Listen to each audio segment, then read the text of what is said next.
Hello guys, welcome to our channel. Today we are discussing about the history of Lamborghini. Ferruccio Lamborghini had been born into a family of great farmers. He did not share the farming passion like his family, instead, he was more interested in mechanics. Lamborghini had served in the Air Force during World War II. Afterwards, he had taken old military machines and repurposed them as agriculture supplies such as tractors. He became very wealthy from his tractor business. Like anyone who comes into wealth, he bought several luxury cars, including a Ferrari. Lamborghini had a passion for cars, so much so that he began racing some of the cars he had purchased. However, since he knew quite a bit about car mechanics, he decided that the cars he raced needed a little changing. When it came to racing his Ferrari, he noticed that it was much too noisy and rough on the road. Another issue with the car was that the interior clutch needed repairing often. During the 1960s, Enzo Ferrari's cars were the top of the line in luxury sports cars. Since he was so good a mechanic, Lamborghini decided to tell Ferrari about the imperfections he found in his cars.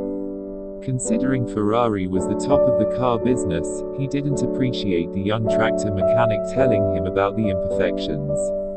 Ferrari believed Lamborghini didn't know a thing about his cars, or cars in general.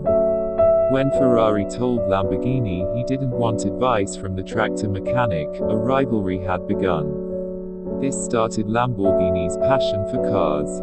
It had been merely a hobby for him before, but Lamborghini decided to turn his hobby into a passion. He saw Ferrari's insult as his driving force for starting work on his own type of luxury car. He began designing different models of his own brand.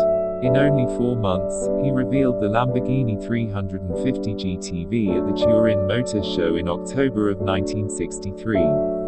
By the end of 1964, Lamborghini had sold his first 13 cars. The name had eventually changed to the 350 GT.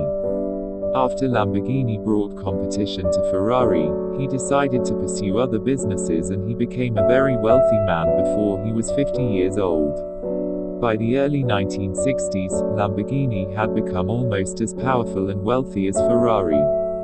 Many people believed that he was crazy for wanting to build a sports car to compete with Ferrari. Ferrari had years on him and was already quite wealthy by the time the Lamborghini had been built. People believed that wanting to build a car as great as Ferrari's was impossible. They believed it was too risky. Lamborghini had begun working on his project in 1962, and by May of 1963 he had officially founded Automobili Ferruccio Lamborghini. He decided to buy a plot of land in Sant'Agata Bolognese. On this plot of land he built a new, large factory for his car business. Due to his experience from his other companies, especially his tractor business, he was able to set up one of the best facilities for his car company.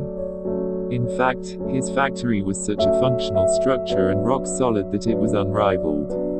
The manufacturing building was the central building, adjacent to it was the office building, allowing the management to be constantly monitored.